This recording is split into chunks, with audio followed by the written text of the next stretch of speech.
Donc, ce matin, on a le plaisir d'accueillir Stéphane. Il était présenté ainsi, je le relis. À l'âge de 8 ans, Stéphane a défié Dieu de se révéler à lui, et Dieu l'a fait. C'était pas magique, c'était le début d'une amitié avec ce Dieu aimant et surprenant. Et tout portait à croire que Stéphane passerait sa vie dans l'Église. Pourtant, il avait le sentiment que Dieu le voulait dans le monde professionnel. Aujourd'hui, il est médecin, il est entrepreneur, il est père de famille, il est engagé, un des leaders ici au Hub, et il a sa vie personnelle, sa vie de foi avec Dieu. Donc, on le voit ici comme un de nos leaders, c'est un de nos prédicateurs favoris au Hub, mais aussi, c'est presque le même, ou c'est son jumeau, mais on le voit ici à l'urgence. On peut aussi le voir comme époux et papa de ces 2 petites princesses qui ont bien grandi aujourd'hui, qui sont là. Et finalement, il y a plusieurs facettes chez Stéphane, et c'est ce dont on va parler ce matin. Alors, Stéphane, encore une fois, un grand bonjour de notre part à tous. Est-ce qu'on l'a accueilli? C'est un privilège d'être ici. Merci. Merci pour lui. Alors, Stéphane, on va juste procéder au début, comme on le fait souvent dans nos cafés croissants, des petites questions pour essayer de regarder des aspects de toi. Si tu nous disais tes 2 principales qualités, Stéphane, c'est quoi? Ça, c'est des réponses flash, là, c'est ça? Réponse flash. J'adore cette partie-là. Moi, c'est vraiment mon petit côté passionné, vous l'aurez remarqué, puis je dirais ma gentillesse. Et 2 qualités que tu aimerais avoir, ou 2 défauts que tu aimerais diminuer, comme tu veux. Donc, 2 défauts que j'aimerais diminuer, c'est mon côté passionné et ma gentillesse. Non, j'explique. Effectivement, vous me connaissez comme un petit gars motivé, plein d'énergie. Des fois, j'aimerais être un petit peu plus zen, relax.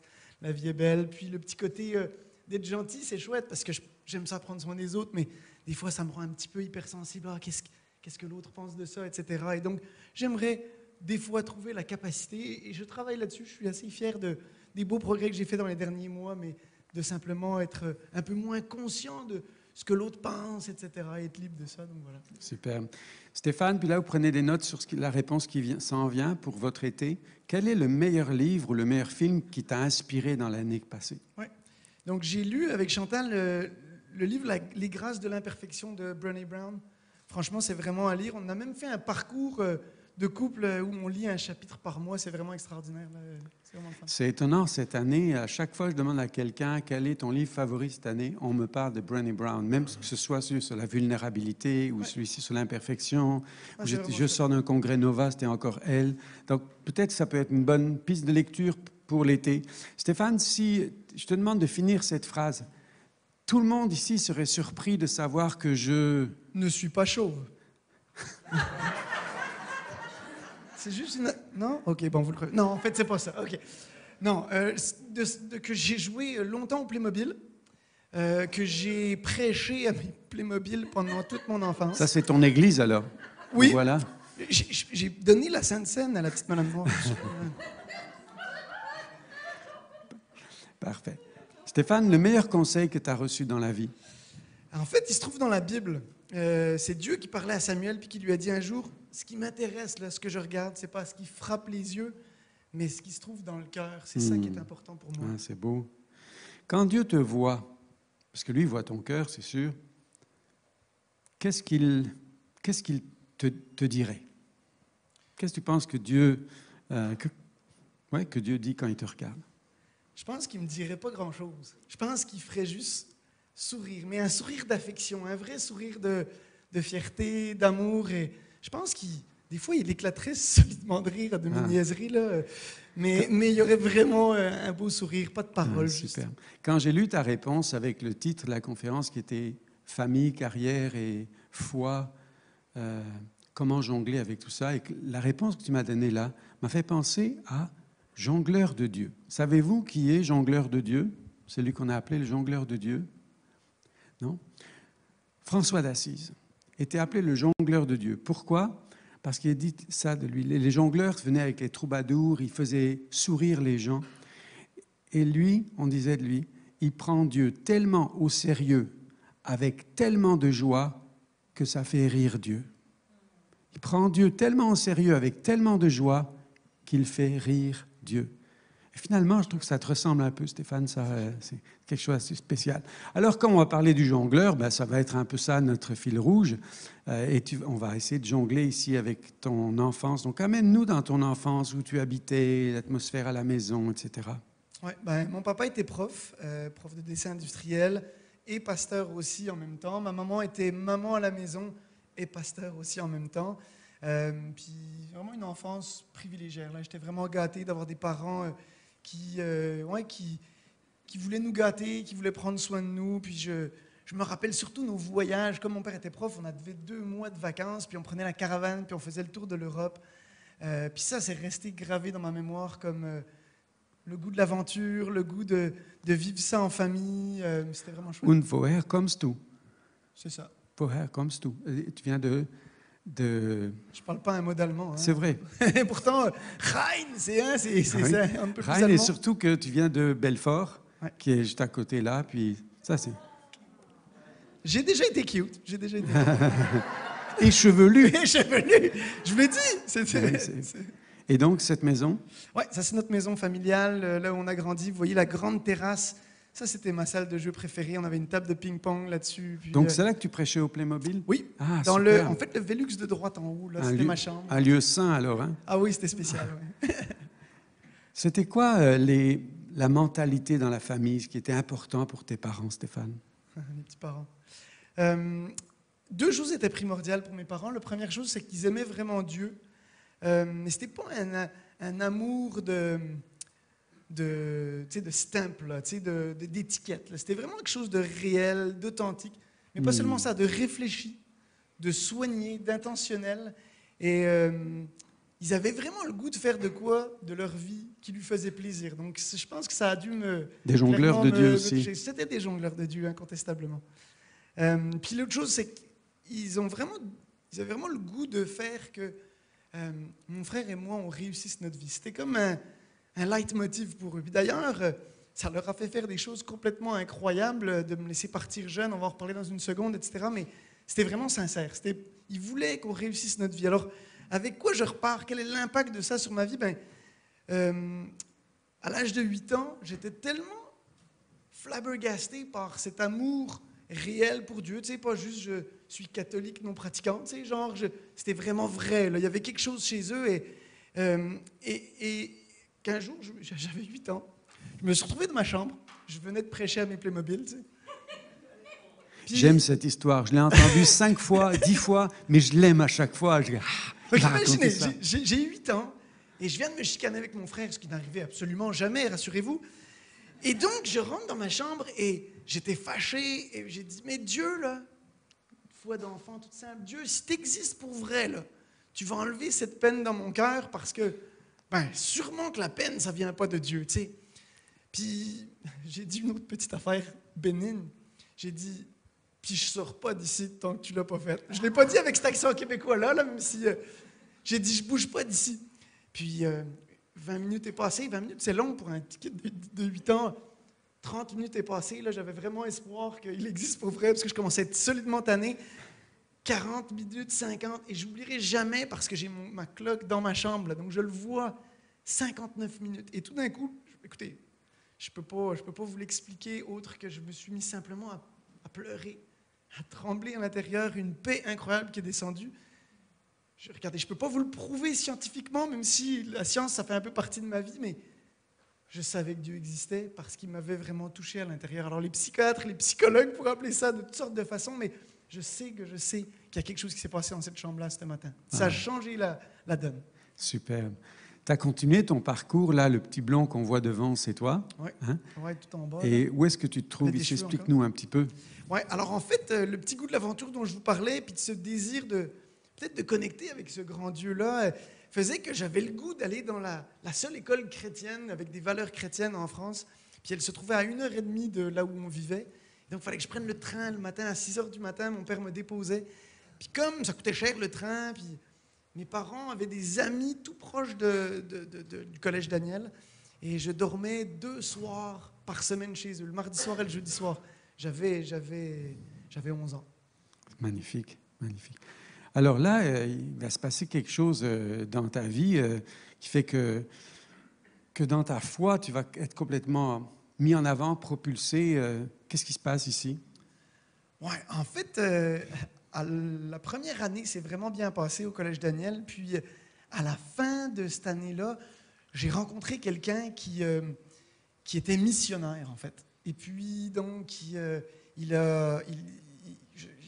eu l'impression que le Seigneur, Dieu, me parlait, puis j'ai voulu aller servir avec lui.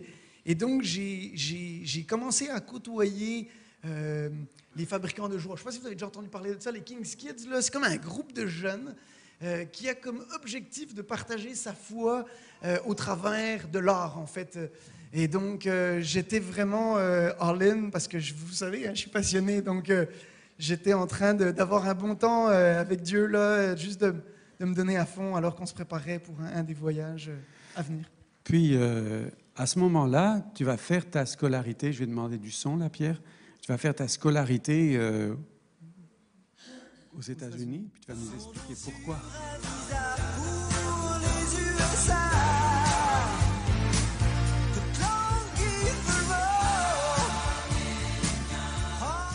Donc, qu'est-ce qui t'arrive là de partir aux USA? Pourquoi? C'est le rêve américain, hein, le grand rêve américain. J'avais des petits rêves, mais je les voyais grands. Donc, j'ai en fait voyagé un été avec mes parents la dernière année que j'étais au Collège Daniel. Puis je savais que le Collège Daniel s'arrêtait à la fin du collège. Donc en France, c'est le lycée qui s'en vient. Et je voulais continuer dans un milieu chrétien. Et on avait visité une super école à Shawnee, dans l'Oklahoma, pays des Indiens et des Cowboys, juste au-dessus du Texas, pour ceux qui ne savent pas. Et j'ai dit à mes parents un soir, « Hey, pas, non, je vais aller apprendre l'anglais 3 mois dans cette école-là. » Mais tu parlais anglais? Ah, pas du tout. Non, hein, parce qu'en fait, on a pris une petite vidéo à l'époque Ah de oui, toi. de moi? Ouais, Ok. avec ton petit accent de Belfort, là, quand tu essaies de parler anglais, on va écouter Je suis ça stressé, tous, là. vous allez voir. Gerät des Küstenwächter. Das Gerät und das Gerät. Überlebensradar.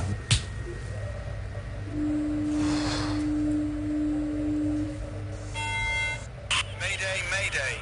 Hello, can you hear us? Can you hear us? Can you... Over. We are sinking. We are sinking. Hello? This is the German Coast Guard. We are sinking. We're sinking. What are you thinking about?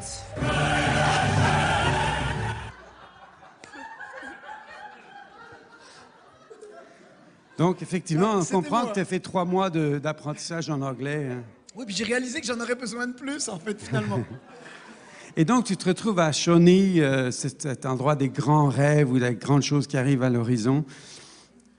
Qu'est-ce qui motivait les parents ou toi d'aller là-bas, finalement? Ouais, c'est vraiment incroyable quand même que mes parents m'aient laissé partir à l'âge de 15 ans, prendre l'avion tout seul pour aller dans un pays ultra lointain avec une culture complètement différente.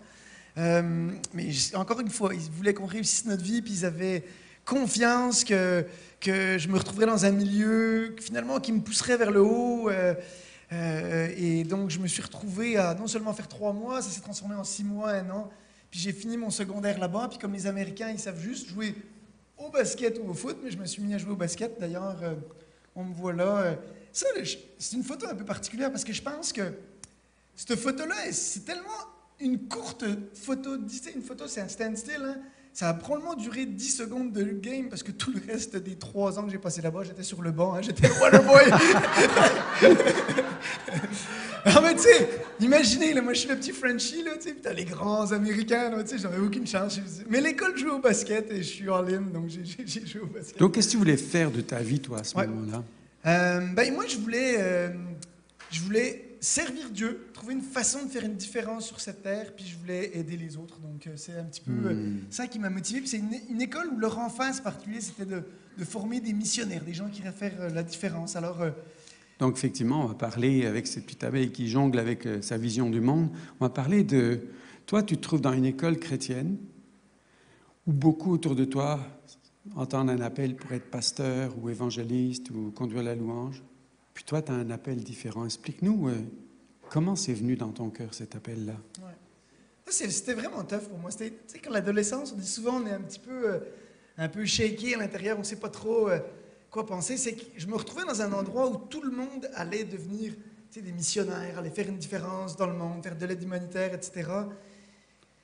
Puis tout le monde apprenait à bien parler en public, tout le monde apprenait à faire de la musique pour faire une différence, etc. Puis moi, là, je sais pas pourquoi, là, mais ce prof de bio que j'avais eu au Collège Daniel avait comme laissé quelque chose en moi qui faisait que je n'arrivais pas à me débarrasser de ça. Et puis, je sais pas, parce que je l'ai vu aussi comme un challenge. Tu sais, les grands Américains qui réussissent tout le temps, tu sais, qui font des beaux paniers, des dingues, puis moi qui suis sur le banc, là, j'avais comme le goût de leur prouver quelque chose, peut-être, hein, on fait ça des fois dans la vie.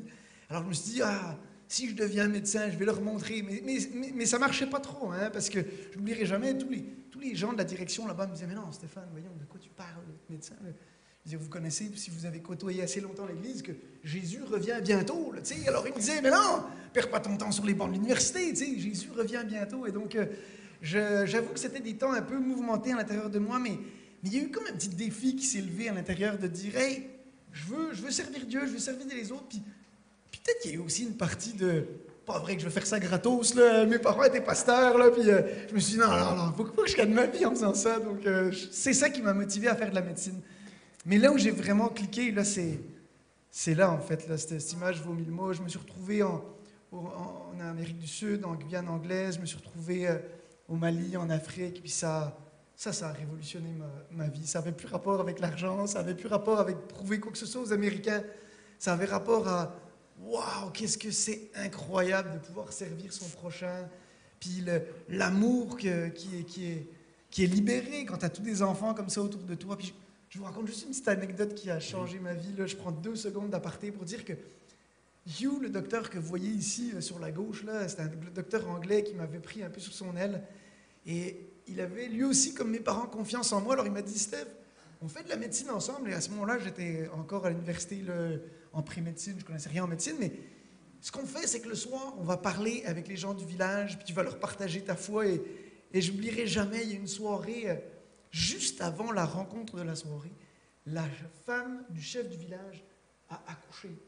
Puis là, on est au fin fond de la jungle, il n'y a aucune ressource, etc.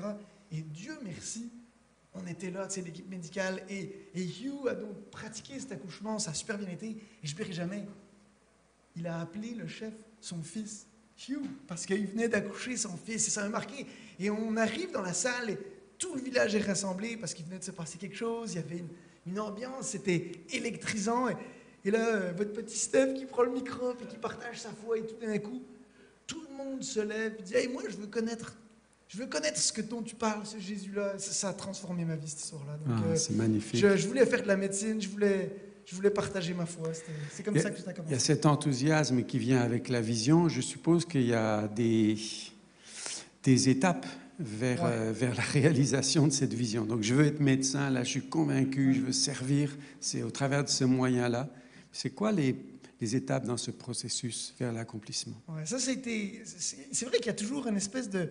Il faut que la graine meure avant que l'arbre se mette à pousser, il faut qu'elle tombe en terre, etc. Mais j'avoue que j'ai passé une super période difficile où, finalement, j'avais pas des si bonnes notes que ça. J'étais en anglais, il y avait de la philo à faire en anglais. Imaginez-vous donc, c'est déjà pas facile en français. Il y avait toutes sortes de choses. Puis évidemment, ils prenaient les meilleurs des meilleurs, puis mes notes étaient très moyennes. Alors, j'avais 3 chances pour passer l'examen, de rentrer en médecine. Puis j'ai eu des notes très moyennes à chacune. Et est arrivée donc une opportunité, parce qu'un de mes profs en bio m'a dit Steph, moi je connais une université, tu peux pas pratiquer la médecine aux États-Unis, ça marchera peut-être pas pour toi. Puis en plus, hey, ça coûte $200,000 US pour tes 4 ans, ce que mes parents n'avaient pas comme argent. Puis comme j'étais français, oublie ça d'avoir des prêts et bourses de la France pour aller étudier à l'étranger, surtout qu'en plus l'université c'est gratuit en France. Hein. Donc mon rêve s'évanouissait. Puis là mon prof m'a dit je connais une université au Canada, puis ça donne bien, c'est au Québec. Et donc, c'est des gens qui parlent le français. Bon, c'est un français un peu bizarre, là. Arrangé. Et donc, je me suis retrouvé à faire des demandes pour des entrevues au Canada. Puis évidemment, vous savez comment ça marche, hein? 3 universités, 3 entrevues, 3 dates différentes. Puis j'avais même pas d'argent pour un voyage. Donc, j'ai dû me résoudre à en choisir un des 3. Et j'ai prié pour... que quelqu'un m'amène un peu d'argent pour pouvoir payer mon billet d'avion, et je me suis retrouvé à Sherbrooke pour mon entrevue qui s'est super, super bien passée. Le seul truc, c'est que sur 100 étudiants étrangers, savez-vous combien ils en prenaient? Ils en prenaient 2! Yes! Et donc, 2 étudiants étrangers, les odds étaient contre moi quand même. Et je suis sorti 3e, exactement! Vous connaissez l'histoire, coudonc? Et donc, j'ai reçu un refus incroyable qui a bouleversé ma vie parce que 2 jours plus tard où j'ai reçu ce rendez-vous-là, cette lettre de refus-là, j'ai eu un courrier du gouvernement français. Monsieur Rhin, vous êtes de 1978. C'est la dernière tranche d'âge des gens qui doivent aller faire leur service militaire. Donc, vous partez l'an prochain. Les bidas sans folie. Ah ouais, imaginez-moi avec ma Kalachnikov. Donc, là, je me retrouve sans avenir chez mes parents, alors que ça faisait quelques années que je ne vivais plus là. C'était l'été. J'oublierai jamais, il est 3 heures du matin. Je suis sur mon balcon, mes parents dorment. Et là, le même balcon que vous avez vu là, sur la maison, là. Et là, je dis à Dieu, « OK, tu veux pas que je fasse de la médecine? Parfait, j'en ferai pas. Mais organise-toi pour me donner une autre passion. Et parce que sinon, je vais crever, je vais m'éteindre, puis je serai plus ton jongleur. » Il y a eu comme une espèce de côté un peu genre... Je veux plus jongler pour toi, non. C'est ça. Un peu comme le petit garçon dans sa chambre qui dit « Moi, je bouge pas d'ici, tu sais, les temper tantrums, là, un petit peu, là. » Et vous savez ce qui s'est passé? La même paix que dans cette chambre-là à 8 ans. J'ai une paix incroyable. Je ne peux pas vous la décrire plus que je me suis mis à pleurer, puis je savais qu'il y avait quelque chose pour moi. J'avais encore aucune espèce d'idée. Puis les odds, elles n'étaient pas grandes. En fait, tout s'était fermé.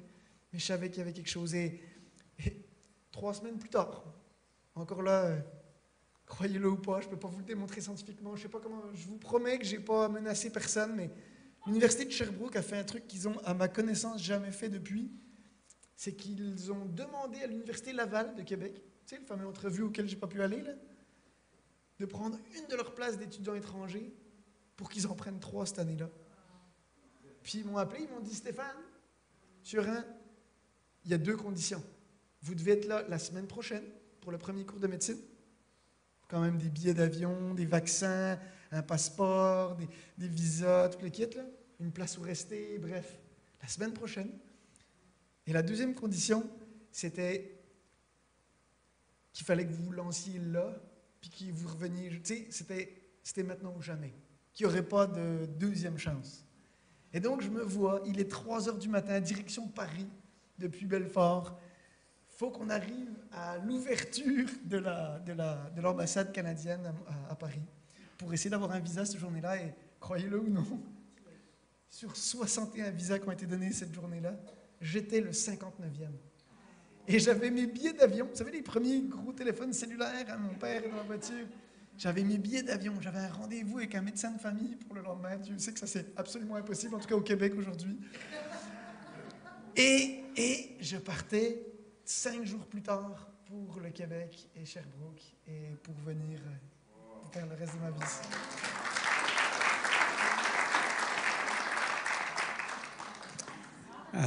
Voici le médecin qui était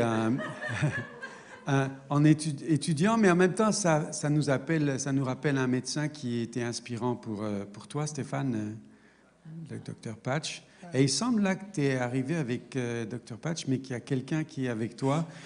Dans le parcours, on a compris que quelqu'un est rentré dans ta vie pour jongler avec toi. La jongleuse est arrivée. Donc, raconte-nous ta rencontre et le mariage avec Chantal. Ouais. Une autre affaire qui a révolutionné ma vie. En fait, le nez rouge que vous voyez sur mon nez alors que vous aviez vu Patch tantôt, en fait, c'est Chantal qui me l'a donné. Parce qu'un jour, elle est venue me voir, on avait des groupes de jeunes qui se rencontraient fréquemment, puis elle m'a dit, tu sais quoi, ce que tu fais, c'est beau. Puis tu me fais penser à un film que j'ai vu un jour, puis c'était mon film fétiche, Patch Adams. Si vous n'avez pas vu ça, il faut que vous regardiez ce film-là. Vous ne pouvez pas rester insensible à ça. Et donc, elle m'a donné ce nez rouge. Et pour moi, c'était la preuve que cette belle petite fille-là, elle trouvait ça beau ce que je faisais. Donc, c'est clair qu'il y a quelque chose qui m'a attiré. Et un jour, quelques mois plus tard, je suis en France chez mes parents. Là, j'avais l'impression que la vie roulait. Là. Tu sais, j'étais en médecine, j'avais fait ma première année, ça avait bien été. Puis, je suis avec mes parents. Bon, rendu là, c'était mes parents, mais j'étais grand. Là, je me sentais seul, pareil. J'étais sur le bord de la plage à Antibes. La plage à Antibes, pour ceux qui ont déjà été, c'est une plage de galets gris. Et je suis sur la plage et je dis, Seigneur, OK, il faut que tu me trouves quelqu'un. Là. C'est beau cette aventure-là, mais pas tout seul, s'il te plaît. J'ai besoin d'un partenaire là-dedans. Et Ma jongleuse. ma jongleuse. Et donc, lourdeur, tu sais, comme quand on peut se sentir seul, puis je baisse les yeux, dans les galets, je trouve... Chantal? Non! Un peu d'imagination, Philippe, quand même. Pardon. Je trouve un caillou en forme de cœur. Bon, là, vous êtes rendu convaincu que je suis bizarre ou quétaine, ou peut-être un peu trop romantique, mais je trouve un cœur. Une pierre en forme de cœur. D'ailleurs, je l'ai à la maison, j'aurais pu vous l'amener, mais ce sera pour une autre fois. Et je savais que la même paix qui était arrivée à 8 ans dans ma chambre, qui était arrivée sur le balcon quelques années plus tard, est arrivée sur le bord de la plage cette journée-là, parce que je savais qu'il s'occupait de ce cœur-là. Et en fait, quand je rentre du voyage, Chantal était à l'aéroport avec un de nos amis. Je suis tombée follement amoureuse. Et ils vécurent heureux de nos enfants. Super. Alors, parle-nous un petit peu de votre famille et de comment vous avez décidé de jongler ensemble, vos priorités, vos ententes pour fonder cette famille. Ouais. J'aimerais juste dire que Chantal était la meilleure chose qui me soit arrivée parce que vous connaissez l'intelligence émotionnelle de ma douce, puis elle a changé la donne dans ma vie émotionnelle. On parlait tantôt du regard des autres, on parlait des grands Américains, etc. Je savais que j'étais aimé pour qui j'étais et pas ce que je pouvais faire, accomplir. Elle m'aimait plus que parce que j'étais médecin ou parce que j'étais gentil. Je savais qu'il y avait vraiment quelque chose de réel, authentique. Et elle m'a appris à faire un baume sur plein de choses, sur ces petites frustrations d'adolescence. Et on s'est dit, c'est à notre tour finalement. Ce que mes parents avaient investi dans moi avec leur amour pour Dieu et leur désir que je réussisse notre vie, c'était à nous de trouver une façon de passer au prochain. Et donc, le suivant, c'était ces deux belles princesses-là qui... My gosh, qu'est-ce que vous avez vieilli, les filles, je capote. Super, mais si je peux me permettre, si Chantal est aussi la personne de valeur qu'elle est, et elle l'est vraiment, c'est aussi parce qu'elle vient d'un beau moule avec Denis et Marie-France qui sont là et qui l'ont vraiment accompagnée et aidée. Merci, Marie. Et la pomme n'est pas tombée loin de l'arbre, comme on le dit, donc bravo à vous. Alors Stéphane, on arrive à ces fameuses questions de... La vie est moins simple que ça en a l'air, il y a des choses qui vont dans tous les sens. Comment est-ce que tu vis, toi, la gestion des engagements dans tout ce qui compte pour toi, la famille, les amis, l'Église, ta profession, tes professions, puisque tu fais plusieurs choses à la fois. Comment tu gères tout ça? Ouais. Je suis content de vous en parler un petit peu, parce que c'est vrai que des fois, quand on regarde de l'extérieur, tout a l'air clean, bien rangé, mais je vous garantis que des fois... C'est comme le petit canard, hein? Ça paraît zen, mais au fond, sous l'eau, ça pédale. Je vous avoue que d'échapper des balles, ça m'arrive assez régulièrement, même comme jongleur professionnel. Là, j'en échappe comme tout le monde. Puis, pas facile d'être un bon papa, un bon médecin, un bon mari, un bon gestionnaire de mon temps. Malheureusement, j'ai plusieurs de mes collègues où ça a mal fini avec leur conjointe parce que c'est tellement prenant, ce job-là. Puis... Comme vous tous, comme nous tous, hein, je me trouve des fois un peu brûlé de jongler, puis des fois je poserais bien les balles quelques instants, mais je vais vous dire ce qui a changé la donne dans les derniers mois, puis comme je vous dis, je ne viens pas en expert là, qui vous apprend quoi que ce soit, je suis en découverte de ça moi aussi, là, mais je pense que ce qui m'a vraiment aidé, c'est de réaliser que je pouvais déposer mes balles une fois de temps en temps, j'avais le droit de me donner un break en fait. Puis que je devrais peut-être arrêter de focaliser toujours sur les résultats. J'avoue que j'étais tellement dans une course folle de réussir sa vie, médecine, une belle famille, partir une entreprise de coaching en échographie, de laisser une marque en médecine. J'étais tellement là-dedans que, à un moment donné, là, j'ai été frustré parce que j'avais l'impression que ça ne roulait pas aussi vite que les premières années. J'avais l'impression que, je travaillais d'autres choses. Puis, ce qui a vraiment changé la donne dans ce brouhaha-là, c'était de réaliser que les saisons, ça existe. Puis autant j'avais roulé les premières années avec la médecine, Chantal, autant là, j'étais rendu à m'occuper de mon petit jardin, de faire voir mes petites roses là-bas grandir. Puis tu sais, ça, des fois, ça paraît pas les résultats tout de suite. C'est plus comme je sème tranquillement, j'arrose tranquillement. Puis le petit côté un peu excité, passionné, devait apprendre à juste laisser place à « OK, c'est le temps de faire des racines un peu plus profondes. » Donc ça, c'est quelque chose qui m'a beaucoup aidé, de réaliser qu'il y avait des saisons. Peut-être la deuxième chose qui m'a aidé, c'est un verset qui me parle depuis des années dans Psaume 37, dit, vous savez, vous connaissez tout le verset, « Fais de l'Éternel tes délices. Hein, vous connaissez, et il vous donnera selon ce que votre cœur désire. Mais le verset 3, juste après, ça dit « Mets en l'Éternel toute ta confiance, fais ce qui est bien. » Pas ce qui est grand automatiquement, ce qui est bien. Et le pays pour demeure. Et ça a l'air complètement anodin, cette phrase-là, mais pour moi, ça a été un life-changing word parce que c'était comme « Hey Steph, t'as pas besoin de toujours performer. Fais juste vivre dedans de tes frontières. Fais juste semer. C'est correct. » Et puis là, c'est la petite phrase que je vous disais tantôt qui revenait, c'est « Ce qui m'intéresse, c'est pas ce que tu es capable de produire, c'est ton cœur. » Et donc, de réaliser ça, c'était quelque chose qui m'a enlevé une pression énorme de lâcher prise sur les résultats et donc de focaliser sur mes petites parcelles de vie. Là, pour l'instant, c'est d'être avec vous autres, c'est d'être avec mes instructeurs, etc. Et je vous avoue, un autre petit truc avant qu'on passe au prochain, là, c'est un petit truc secret là, que vous gardez pour vous. Vous ne le dites surtout pas à Chantal, ça donne bien, elle n'est pas là, OK? C'est le Témiscamingue. Ça a été incroyable pour moi. Pour ceux qui ne le savaient pas, là, je vais environ 3 ou 4 fois par année faire des petites missions, un peu d'aide humanitaire, parce que le Témiscamingue, c'est quand même le fin fond du trou très loin.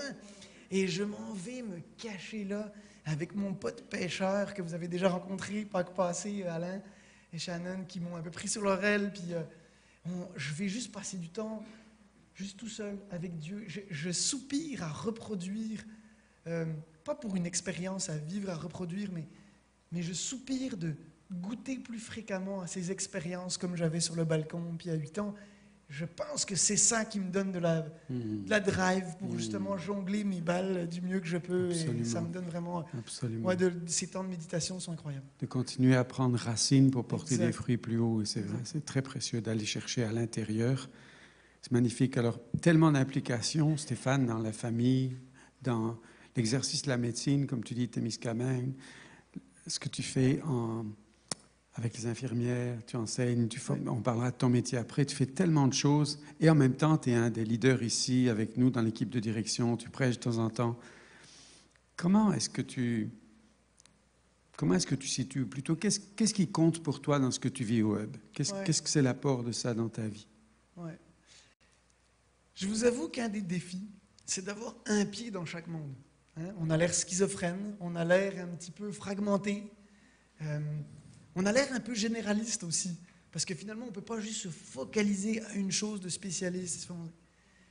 Mais je ne pourrais juste pas vivre sans cet aspect de ma foi, de la communauté. J'aime tellement que tu aies mis cette image-là, c'est la thématique actuellement. Là. Je trouve que ça prend tout son sens, ce que je fais. Si je ne suis pas ancré avec vous à parler des vraies choses, du cœur, de profondeur, à juste partager nos beaux coups puis nos balles qu'on a échappées ensemble, ça ne sert à rien. Puis je rajouterai une autre affaire. C'est qu'un de mes plus grands souhaits, c'est que ces deux mondes-là soient réunis un jour, et c'est-à-dire que mes collègues de travail puissent goûter à ce qu'on vit ici. Tu sais, on parlait, ça a été malade ce que tu disais, Jeff, tantôt, de l'importance de partager ce bonheur-là plutôt que de le vivre tout seul dans son petit monde. J'aimerais que ce soit partagé et connu. Donc. Super, merci beaucoup Steph. En tout cas, on veut en profiter pour te remercier qu'au milieu de ta vie, avec toutes ces implications et où tu vis quand même à 200 à l'heure partout, depuis 12 ans qu'on se connaît, tu n'as jamais lâché cet engagement-là. Et pour moi, c'est vraiment très, très important de sentir qu'il peut y avoir des personnes très impliquées professionnellement qui n'ont pas besoin d'abandonner leur implication professionnelle pour être des membres d'Église, que ce n'est pas l'un ou l'autre, que c'est possible de vivre les deux ensemble. Tu en es un bel exemple dans le temps, et pour ça, on veut tous t'en remercier. Merci.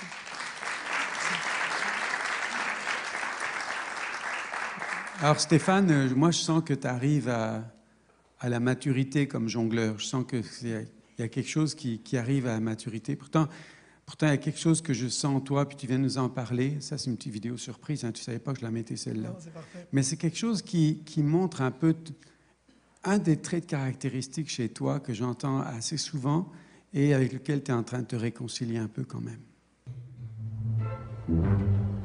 Il n'y a rien de pire que d'être moyen. Personne ne parle de ce qui est moyen. Personne ne vous a jamais recommandé un film moyen. Personne ne vous a jamais recommandé un restaurant moyen. Ou un appartement moyen. Personne ne vous a jamais recommandé une voiture moyenne. Ou une destination moyenne. Vous êtes arrivé à votre destination moyenne. Personne. Car personne ne recommande ce qui est moyen. Effectivement, toi, Stéphane, ton implication partout est parfois déchirante parce que tu ne supportes pas ce qui est moyen. Tu cherches tellement l'excellence et c'est aussi quelque chose pour lequel je veux exprimer ma reconnaissance, quelque chose que tu amènes dans ma vie, que tu amènes au Hub.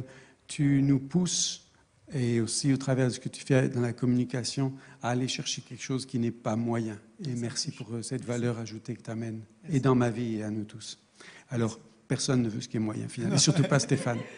Donc, on va parler de ton métier, puis j'aimerais que tu nous racontes une ou deux choses qui sont passées dans le cadre de ton métier et qui sont des merveilles de Dieu. Ouais. Je pourrais vous raconter plein de choses, évidemment. Là, à l'urgence, on en voit de toutes les couleurs. Mais quand Philippe m'a posé cette question-là, je me suis dit, je vais leur raconter l'histoire d'Aurélien. Je pense que ça résume bien ce que je parlais tantôt, un pied dans chaque monde. Et un jour, au début, ça commence à dater, là, honnêtement, là, c'est un peu le plus proche du début de ma pratique, mais on a eu un appel des ambulanciers comme quoi un jeune homme était pris dans un silo sur la rive sud. Ses jambes étaient coincées dans une vis sans fin.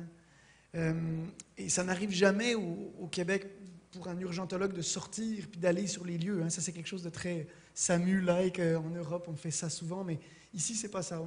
On amène les patients à l'urgence. Mais là, ils n'arrivaient pas à ouvrir la boîte et enlever la vis sans fin, et le jeune homme était en train de s'exsanguiner. Et donc, imaginez-vous la scène, c'était le mois d'octobre, j'étais en t-shirt, les infirmières que je prends avec moi aussi, on entre dans l'ambulance, on est escorté par la police et on se retrouve sur un vrai champ de bataille où la première chose que je vois en entrant sur ce site-là, excusez les âmes sensibles, là, mais c'est un pied par terre. Et je monte dans le fameux silo dans lequel se trouvait ce jeune homme-là et j'ouvre la porte et je regarde vers le bas et je vois deux pompiers qui le soutiennent entre chaque bras, qui sont épuisés. Et clairement, ça ne va pas bien parce qu'il ne me répond pas à mes questions. Il est diaphorétique ou en sueur, comme on dit nous autres, et il est sur le point de partir. Son pouls est filant et je ne m'oublierai jamais. Je demande à mon infirmière, mets-lui une voix. Et donc, bras tendu, elle rentre là-dedans. Elle lui met une voix du premier coup. On commence à donner des solutés, elle est réanimée. J'embarque l'inhalothérapeute qui était venu avec nous, qui lui donnait de l'oxygène, alors que les pompiers en bas étaient en train de faire du chalumeau pour couper chacune des vis. Et ça pouvait exploser n'importe quand. Notre vie était clairement en danger, parce que finalement, l'oxygène puis une flamèche, vous savez ce que ça peut faire. Et donc, on était là, on ne pensait pas à ça. Il y avait 75 vis à enlever, 75 vis. Puis on voyait le temps défiler, puis plus le temps passait, plus je savais que c'était la fin. Et les pompiers, à un moment donné, descendent la vis, je n'oublierai jamais. Puis là, Aurélien est comme hissé vers le bas. Ça m'a fait penser à l'histoire du paralytique, les amis, qui descendent. C'était vraiment, il était hissé vers le bas, descendu vers le bas. Et j'ai appelé l'hôpital, on s'est retrouvés à le ramener à toute catastrophe. Écoutez, des fois, c'est lent et ça prend du temps l'urgence, mais j'ai jamais vu ça, c'était incroyable.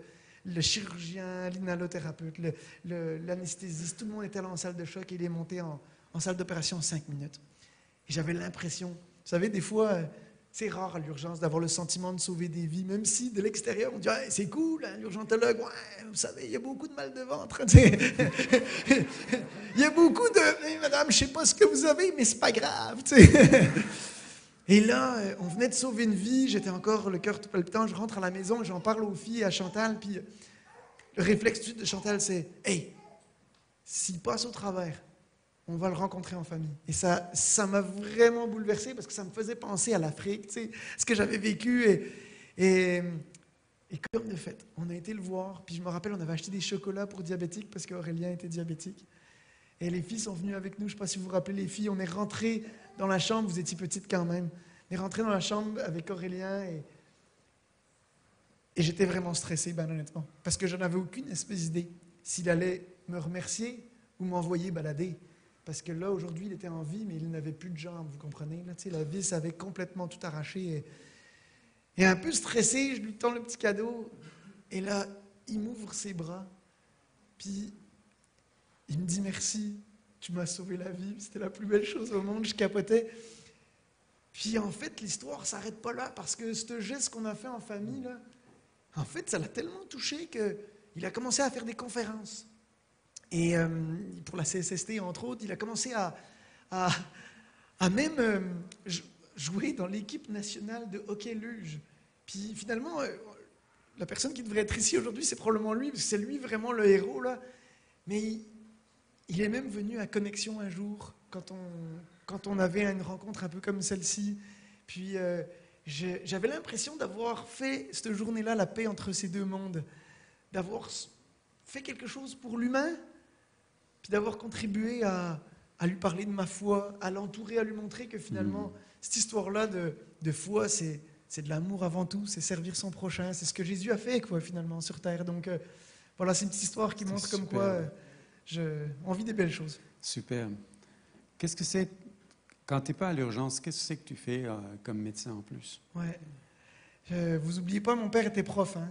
Ah, oui. Donc, il y a une chose qui me manquait dans l'urgence, quoique je suis assez chanceux, je travaille dans un milieu universitaire, donc je suis professeur d'enseignement clinique, etc., mais j'avais le goût d'entreprendre, puis j'ai entrepris une petite compagnie qui se promène partout au Québec pour former les infirmières et les médecins à utiliser la machine d'échographie. Une petite bébelle qui a changé ma vie aussi pour les soins que je donne à mes patients.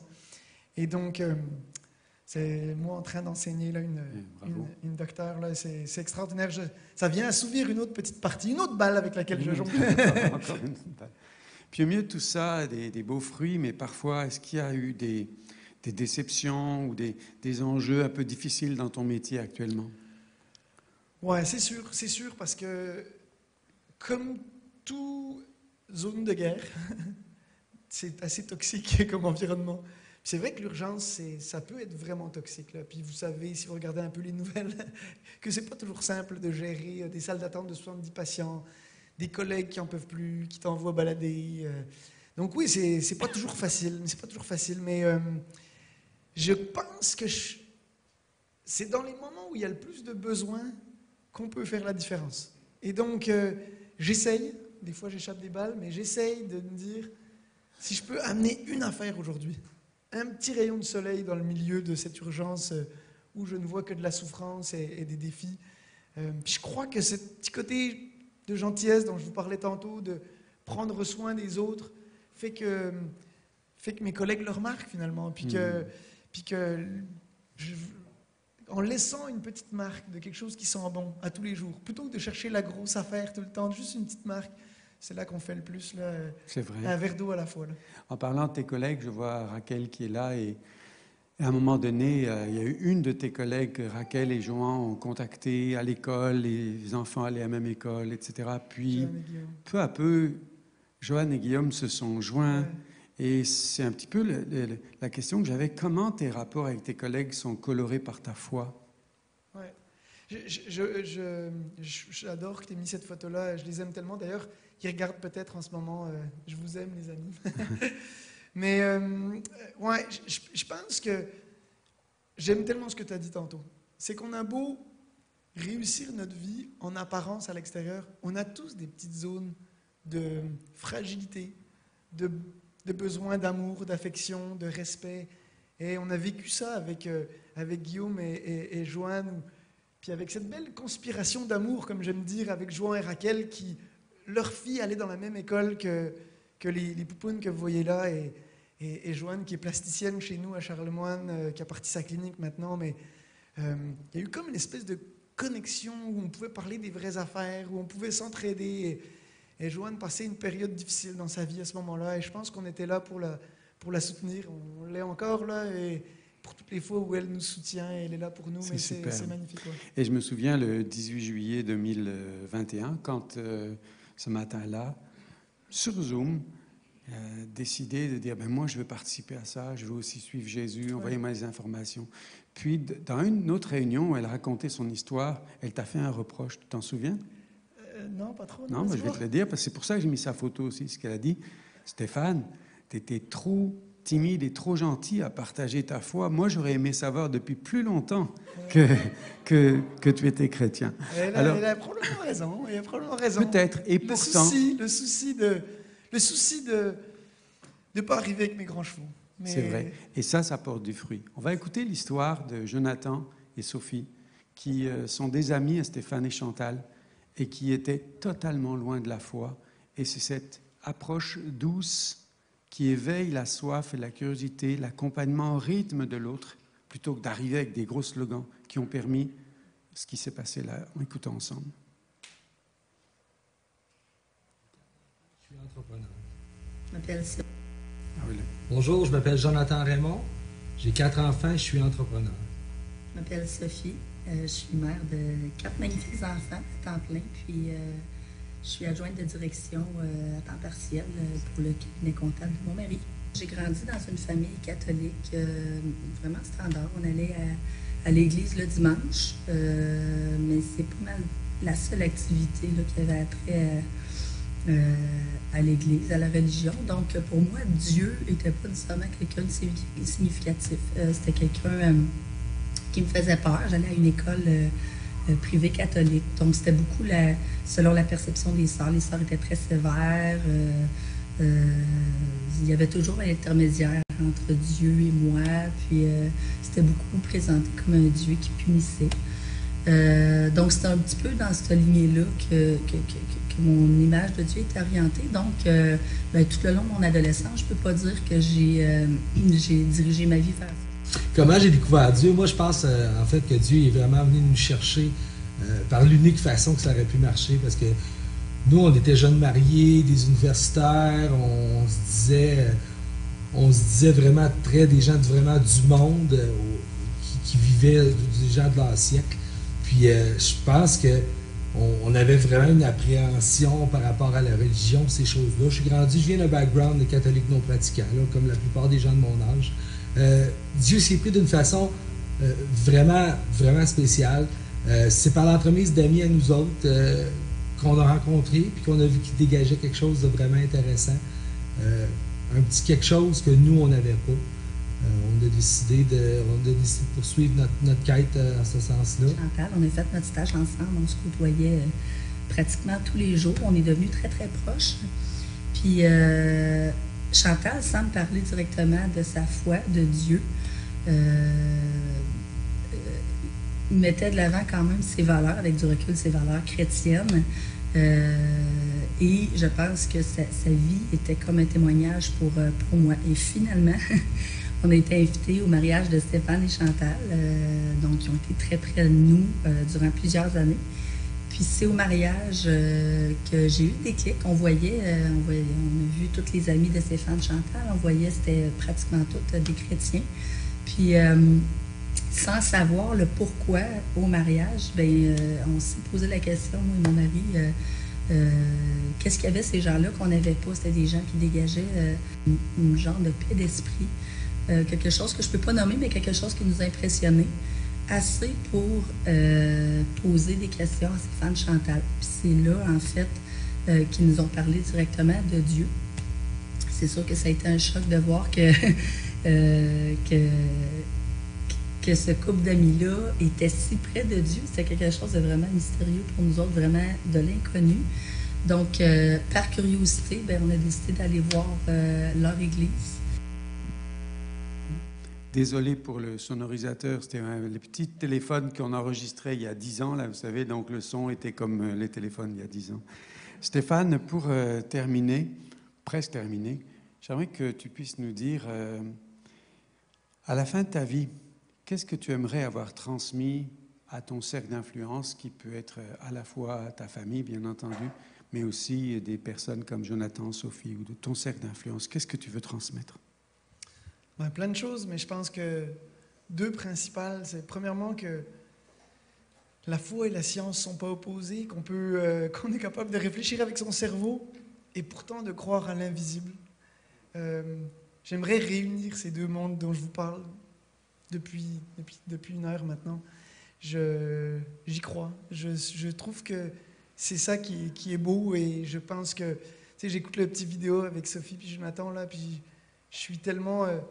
c'est moi qui recevais tellement de cette relation où ils étaient tellement des amis proches et fidèles. C'est cette espèce de collaboration là qui fait que je trouve que notre vie est belle, n'est-ce pas? Puis ça m'amène au deuxième point, c'est de croire que notre mission sur Terre à tous, c'est de s'aimer les uns les autres pour vrai, de faire une différence, puis de soutenir, de se voir meilleur que...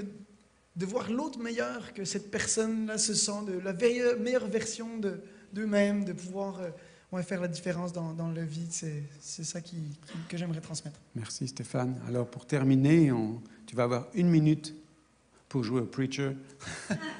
Voilà, on a 1 minute, c'est passé loin. Et nous laisser... On n'est pas des Playmobil, dit Isabelle. Juste, si tu avais un message vraiment en 1 minute à nous adresser, qu'est-ce que c'est que tu nous dirais ce matin pour terminer? Ouais. Premièrement, si tu écoutes cette conférence-là, puis tu te dis, man, je n'ai aucune espèce d'idée de quoi tu parles, mon gars, quand tu parles de relation avec Dieu, là, j'aimerais te dire, ça a complètement bouleversé ma vie, puis je t'encourage de faire comme moi quand j'avais 8 ans, puis de mettre ce Dieu invisible là au défi, puis de dire, si vraiment tu existes, si vraiment cet amour dont la Bible parle finalement, que Jésus est venu pour donner sa vie pour les autres, c'est vrai, attrape-moi au détour, parle-moi, montre-le-moi. J'en suis persuadé qu'il va le faire. Ça, c'est le premier défi que j'aimerais vous lancer. Deuxième chose, j'aimerais parler aux ados dans la salle puis leur dire, vous demandez peut-être un peu ce qu'il y a devant vous, c'est l'inconnu. Vous demandez peut-être les plans de Dieu pour vos vies, comme on dit des fois dans nos églises. J'aimerais vous dire que si tu fais vraiment de l'Éternel tes délices, il te donnera ce que ton cœur désire. Ça veut dire quoi, faire de l'Éternel ses délices? Ça n'a aucun rapport avec être un bon chrétien, à faire toutes les bonnes affaires. Ça a rapport à se soucier de ce que lui aime. On parlait de jongleur tantôt. C'est ce souci de dire, hey, je veux faire plaisir, comme le jongleur au roi, tu sais, de pouvoir de dire, je veux te donner quelque chose de bon. Puis on a tous, avec nos vies, une œuvre d'art devant nous. Et j'aimerais t'encourager, fais de ça tes délices et tu vas réussir dans ta vie. Le verset qui suit après, c'est dit, David dit, j'ai été jeune et j'ai vieilli et j'ai jamais vu le juste ou celui qui fait de l'Éternel ces délices-là être abandonné. C'est peut-être Jésus qui appelle. Oui, c'est ça. Il faut répondre.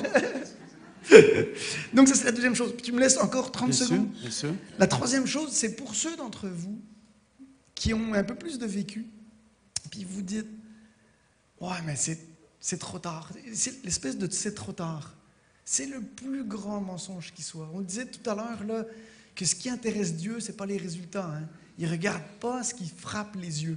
Il regarde au cœur. Ça veut dire quoi? Ça veut dire que ton cœur peut être quelque chose de beau aujourd'hui. Et c'est jamais trop tard dans ce sens-là. On pourrait tout perdre, avoir plus rien, plus capable de parler, de s'exprimer, puis quand même avoir un beau cœur à l'intérieur. Et donc, je vous encourage, focalisons juste notre cœur sur ce qui compte. C'est vraiment ses racines en bas. Et cette connexion-là avec lui, ça fait des miracles. Amen. Bien, faisons-le simplement. Restons en silence devant Dieu, puis Stéphane va prier pour nous. Ouais. Dieu, moi, je veux te remercier parce que tu es un Dieu proche. Je te remercie parce que tu es un Dieu relationnel. Ce qui compte pour toi, ce n'est pas ce qu'on fait ou ce que les autres voient. Ce qui compte, c'est notre cœur et cette relation avec toi. Je te remercie parce que à ce moment même, tu es en train de travailler les cœurs. Tu es en train de toucher nos cœurs et nous donner le goût de te connaître, nous donner le goût de plus de quelque chose de vrai avec toi. Et je te prie, Seigneur Jésus, pas seulement pour mes amis, mes collègues de travail, pas seulement pour ma famille, les instructeurs de mes cours d'échographie, ma famille du Hub ici. Je te demande, Seigneur Jésus, que tu puisses vraiment les rencontrer, comme tu l'as fait à 8 ans dans ma chambre. Je te prie, Seigneur Jésus, pour une révélation de qui tu es, tout simplement. Merci pour l'espoir que tu amènes. Merci pour la vie que tu amènes. Et on veut l'accueillir, on en veut plus. On veut plus de toi. Amen. Oui.